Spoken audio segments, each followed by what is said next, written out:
recebendo aqui com muito carinho o advogado, assessor jurídico do Conselho Indigenista Missionário, o CIMI, o Rafael Modesto, para falar sobre o processo de repercussão geral sobre a terra indígena Ibirama-Laclanhô, do povo Xoclen aqui de Santa Catarina, que servirá aí de diretriz para a gestão federal em todas as instâncias da justiça no que diz respeito aos procedimentos demarcatórios. Júlia, coloca o Rafael aqui para a gente, para conversar com a nossa audiência. Já aproveito e agradeço também a todo mundo que já está chegando, já está compartilhando e comentando aqui com a gente. Rafael, boa noite, seja bem-vindo ao nosso JTT Oeste, você que já esteve com a gente aqui em outros programas também. Espero que você esteja bem. E nesse primeiro momento de saudação, já gostaria que você falasse para a gente como foi essa movimentação também de espera para que o processo entrasse para o julgamento no STF nessa semana. A gente acompanhou aí a leitura do relatório pelo Edson Fachin. Então, como vocês avaliam o cenário até esse momento? Seja bem-vindo.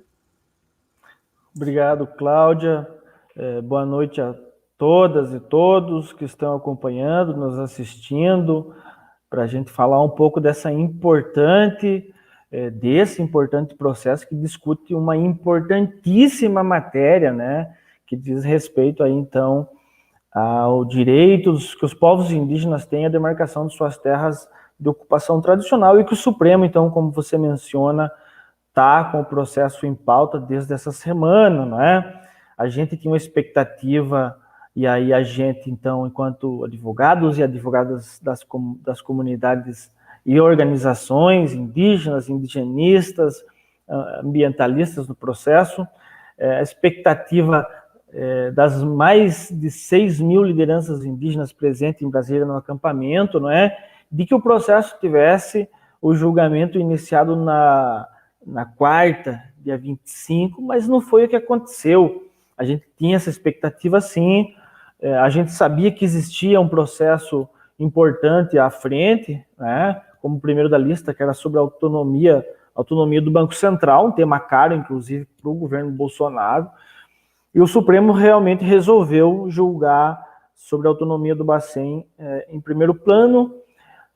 Finalizou esse julgamento na quinta-feira. Isso causou uma decepção em todos nós, não é? Em especial nos indígenas que estavam em Brasília no acampamento. Contudo, ninguém baixou a cabeça, voltou para o acampamento. No dia seguinte, marchou de volta para frente do Supremo Tribunal Federal, assistindo um telão, o julgamento, umas fotos maravilhosas das manifestações pacíficas, não é? Que os povos fizeram nesses 2 dias, e hoje, de novo, levando, inclusive, um caixão para frente do Palácio do Planalto, né? Um ato simbólico e bonito também.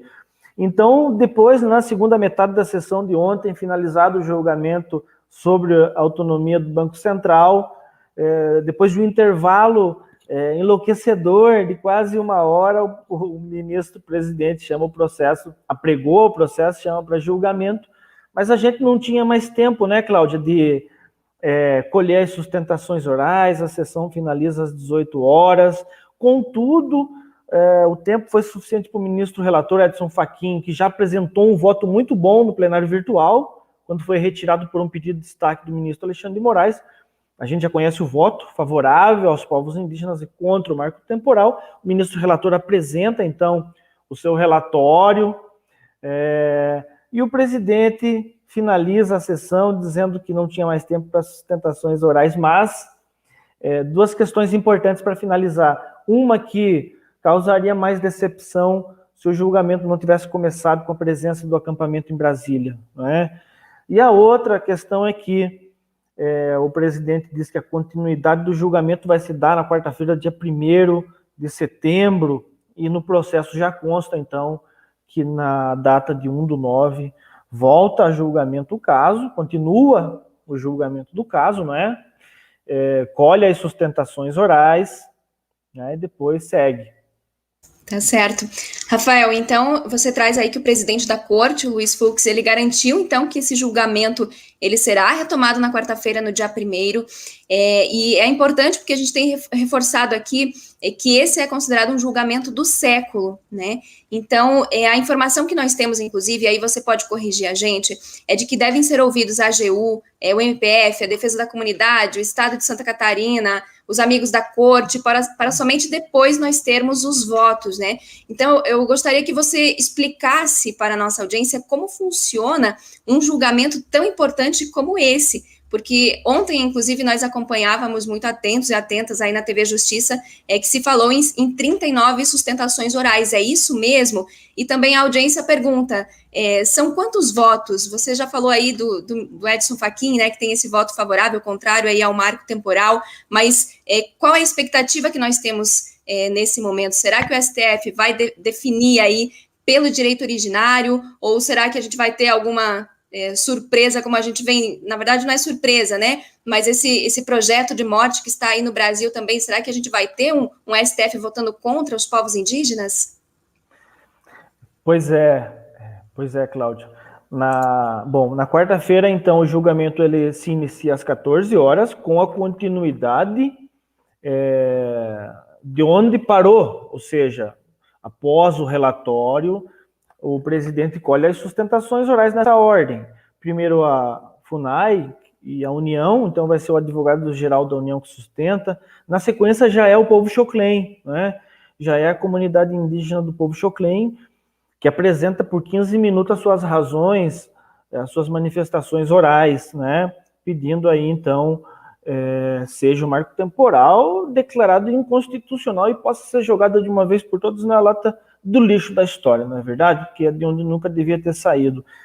E na sequência, houve o Instituto do Meio Ambiente de Santa Catarina, IMA, né? E, por fim, a Procuradoria-Geral da República, todos esses 4 por 15 minutos. E, justamente, foi anunciado pelo ministro presidente uma quantidade de 39 amicicuri que sustentarão, cada um com o direito de sustentar da plenária virtual, né, do sistema telepresencial do Supremo, por 5 minutos. Não é? Então, o CIMI também vai ter 5 minutos, a PIB, a COIAB, o Conselho Federal da OAB, a CNBB, né, que é amigo da corte. Do outro lado tem a CNA, tem alguns sindicatos rurais, que também vão apresentar suas alegações orais, né? E aí, então, nós chegamos, após as sustentações orais, no tempo da colheita, né, dos votos, né, colher os votos dos ministros. Tempo de colheita, a palavra bonita, né, dos camponeses.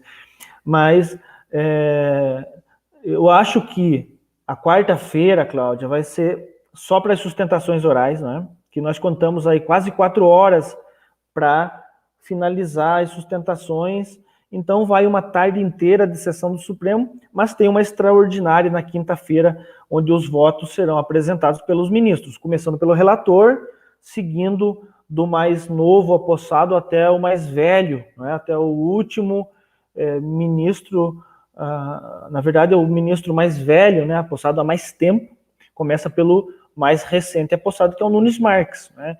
O que vai acontecer após a apresentação do voto do ministro relator, nós não podemos saber, não tem como nós adivinharmos, mas é o Nunes Marques que apresentará o voto. Ele pode fazer um pedido de vista e levar o processo para o gabinete para poder estudar e trazer um voto mais aprofundado. Isso sempre acontece. Contudo, também há a possibilidade, mesmo havendo pedido de vista, ocorrer adiantamento de votos por aqueles ministros que votariam na sequência do primeiro, no caso do Nunes Marques. Isso também pode acontecer, já aconteceu, e é uma prerrogativa do ministro adiantar voto.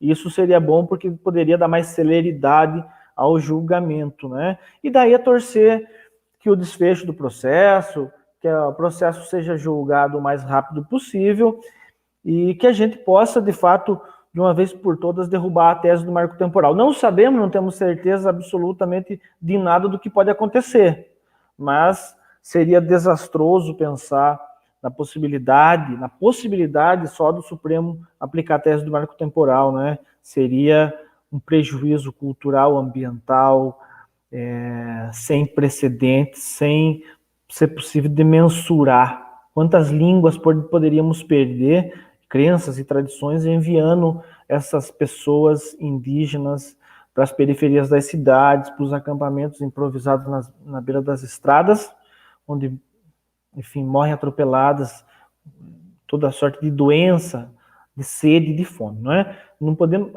a gente diz, bom nem pensar, mas existe essa possibilidade. E os ruralistas defendem, né? Mas nós estamos confiantes, sim, Cláudio, que vamos derrubar a tese do marco temporal, vamos garantir o futuro das demarcações e que os povos possam viver nas suas áreas regularizadas, pacificadas, sem violência, né? Sem fome, sem sede, podendo se reproduzir física e culturalmente, como determina a nossa Constituição. Está certo. Bem, vamos aguardar então. A gente sabe que algumas delegações permanecem em Brasília fazendo toda a resistência, fazendo essa luta, mas também uma boa parte está organizada, também muito bem articulada em vários locais também no território brasileiro. Rafael, gostaria de agradecer a tua presença aqui. Daqui a pouquinho a gente vai mostrar um pouquinho o cenário de Brasília hoje. Você falou desse caixão, né, que foi inclusive a chamada aqui do nosso jornal. Então a gente vai liberando você também, porque a gente sabe que tem muitas tarefas. E depois a gente mostra, mas agradecer a tua presença, a explicação, essas informações são sempre importantes aqui para a nossa audiência, tá bem? Força aí e coragem, que a luta continua. Obrigado, um abraço para todos e todas. Abraços, Rafael.